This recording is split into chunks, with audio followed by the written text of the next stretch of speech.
Hello friends, welcome to my channel myself Parag Jambolkar.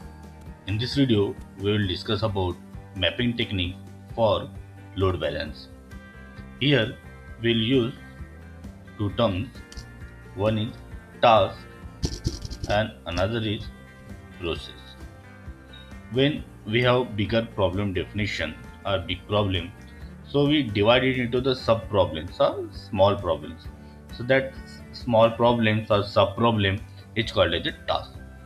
While whatever the computation that is going on processor or a core, that is called as a process. So here we are mapping task to a processor. So we are allocating or we are mapping task to a process. So this is called as a mapping, and in this video we will discuss various mapping techniques. Now one more term that we are using, that is a load balancing. Load is the actual work that we are mapping it or we are providing to the process, or the process has to perform it. While balancing, in the sense, when we are allocating or when we are mapping various tasks to the processes, so how to allocate tasks to the processes so that it should not have some processes should not have more load. So that is called as the load balancing. So managing load over various processes, that is called as the load balancing. Now, why load balancing is required? So, objectives behind load balancing is, so overall execution time should be smaller. One thing. Then overheads should get reduced. What type of overheads we get? So some time is spent for interaction or interprocess communication. That is the one overhead. Another overhead is when there is unequal decomposition. So some processes get finished earlier while some processes are heavy, they execute for longer time. So some processes are as they are finished earlier, so processor or core, they are idle, they are not working anything. So because of that, overall execution time is increased. So these are the two overheads. So, motive or objective behind load balancing is to reduce overall execution time, one thing, and to reduce overheads. What type of overheads? One is the time spent in interprocess interaction, and another is time where some processes are idle. There are various techniques for load balancing. Those are broadly categorized in these two. One is called as a static mapping technique, while another is called a dynamic mapping technique. From the name, we'll come to know static mapping technique in the sense, before execution, before the process is getting started, we are allocating or we are mapping tasks to processes, that is called as static mapping. While at runtime, if you are allocating tasks to processes, then it is called as a dynamic mapping. Now see, for a good static mapping, we should know what type of the tasks are there. We require some information about the task. What type of information that we require? One is knowledge of the task size, means what is the size of task that we require. Then how much data is used by that task that we require. How is the inter-task communication or interaction that we require, and what type of parallel programming paradigm will be used when we execute this task.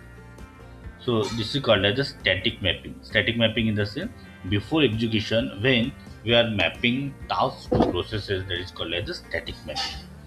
While dynamic mapping in the sense, at runtime, when execution is started, when execution of algorithm is started, at that time when we are mapping tasks to processes, it is called as dynamic mapping. So in some situation, static mapping is not possible. So at that time, we have to use dynamic mapping. For example, at runtime, when we are coming to know what is the task size or what type of data they will use, or when tasks are created at runtime only, so in those situations, we don't have any other option other than dynamic mapping. This is the broad classification of mapping technique. There is static and dynamic. Again, we can categorize static and dynamic mapping techniques. So broadly, for static mapping, these are the techniques, and for dynamic mapping, these are the techniques. Now, we will see these mapping techniques in detail. So, for static mapping, there are three schemes: mapping based on data partitioning, mapping based on task partitioning, and hierarchical mapping. Now, there is the first scheme, mapping based on data partitioning. From name, you will come to know we are partitioning or decomposing based on the data. Basic example is matrix addition or matrix multiplication. Look at this. We are multiplying these two matrices. We got this resultant matrix. So this is the data for the resultant matrix. So C1 is the data for resultant matrix, C2 is the data, C3 is data, and C4 is data. C1, how is it calculated? Like this. How C2 is calculated or computed? Like this. How C3 is calculated? Like this. And in the same way, we are calculating C4. When we are partitioning or when we are decomposing based on data, so that you call mapping based on the data partitioning.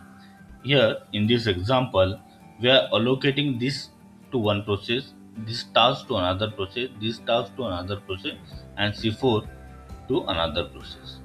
So when we allocate or when we decompose based on data, that is called as mapping based on data partitioning. Now, what type of data we are using? How data is represented?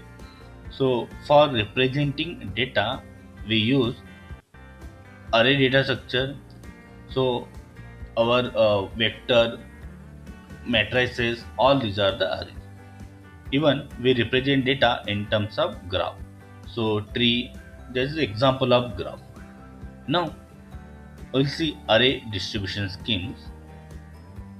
So, look at this. First is called as block distribution. Now, see. Again, we'll look at this example. So when we are multiplying these two matrices, we get this resultant matrix. When we are allocating, when we are considering C1 as a task, when we are considering C2 as a task, here C1 is a block, C2 is a block. Block means set of work. C3 is a block, C4 is a block. Now see, here this is a 12 by 12 matrix and this is a 12 by 1 matrix. We are multiplying it and this is our resultant matrix.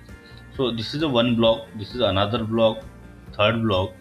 So we are allocating, this block will be considered as a one task, and we are allocating, we are distributing, we are mapping this block to another process, we are mapping this block to another process, this block to another process, like look at this example. Again it is a 12 by 12 matrix. We are multiplying with 12 by 1 matrix and this is a resultant matrix. Here this is a one block, so these three cells form one block. This is another block, this is another block, like so three cells form one block. So we are allocating this block to the processes. So this is called as a block distribution. Block of data we are mapping or we are allocating to processes. So this is called as a block distribution. Now see, another is cyclic distribution. Look at this example. When we are multiplying two matrices and that is the resultant matrix that we get, how C1 is calculated? Like this. Look at this. There are two multiplications and one addition. Again there is two multiplications and one addition. Two multiplications, one addition, two multiplications and one addition. Now for all these blocks there is same computation. But assume, suppose we are calculating C1 like that. Just for example, suppose it is something like this. Then C2 is calculated something.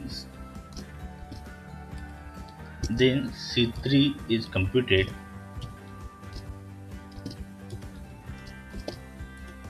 And suppose C4 is calculated like this. Just for example, we are taking.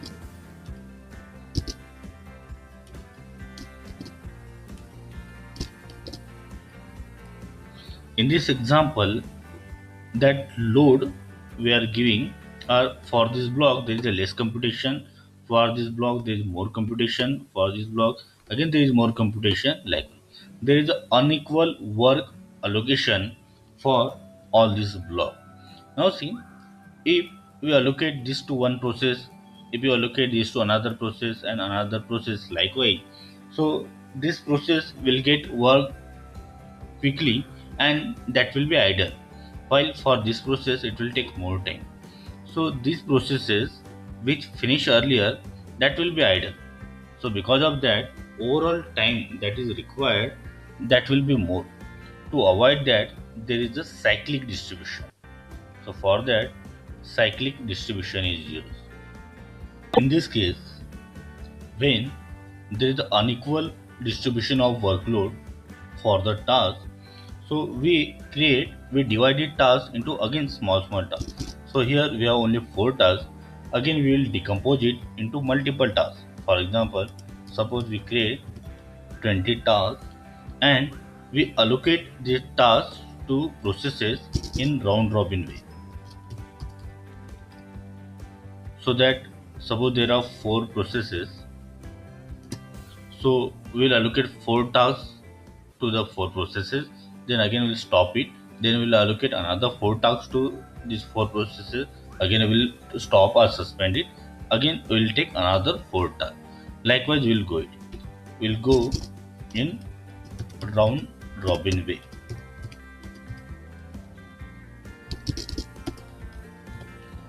So such kind of distribution is called as cyclic distribution. And when we are dividing data in terms of this task, or when we are dividing block of data for this task, we call it block cyclic distribution. And we are dividing block is a set of data. So when we are allocating this block to this task, or when we are dividing this block of data among the tasks, and we carry out the task, we allocate the task to processes in a round robin way. So this is called as a block cyclic distribution. What is the motive? What is the objective behind that? To reduce the idle time. Now, third is randomized block distribution. Suppose we have task like that. Suppose our task is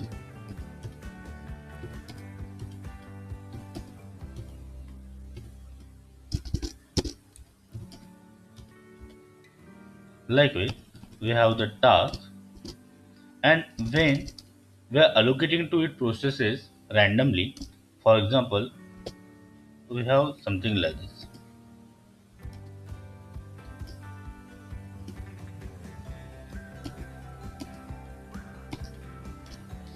We have some random vector, and when we allocate these tasks to processes according to the random vector, or when we allocate the task to process randomly, this is called as randomized block distribution. So these are the techniques for array distribution. Now another is graph partitioning. So just like we represent data by an array, in the same way we can represent data by a graph. For example, look at this. Here, this is the task dependency graph of Pixar. Again, this is a task dependency graph for finding minimum number among the given array of elements. In this case, we are allocating or we are decomposing the problem based on the task. So here, this is one task, another task, third task, fourth task, 5, 6 and 7. These are the tasks, and when we are partitioning, when we are decomposing based on the task, it is called as mapping based on the task distribution or task partitioning, mapping based on task partitioning. Now third is hierarchical mapping. Look at this. Here there are 4 tasks, and 4 tasks, suppose those are allocated to 4 processes. Here there are only 2 tasks. So 2 tasks will be allocated to 2 processes. 2 processes will be idle. And here is only 1 task. So 1 task will be allocated to 1 process. So another 3 processes will be idle. Now to avoid that, what do you do? we divide this task into again subtasks. We divide this task into again subtasks. So suppose we are dividing into some small tasks or subtasks, and that subtasks we are allocating to the processes so that no process will be idle. So for example, here tasks are there. So only four processes are there, and two tasks we are allocating to two processes. Two processes will be idle. So instead of doing that, we will decompose the two tasks into the four tasks, and that four tasks will be allocated to four processes. So decomposing based on this level, based on this hierarchy, is called as hierarchical mapping. Now we will discuss schemes for dynamic mapping. So basically there are two techniques or two schemes for dynamic mapping. One is centralized scheme and another is distributed scheme. From name you will come to know it is called as a centralized scheme.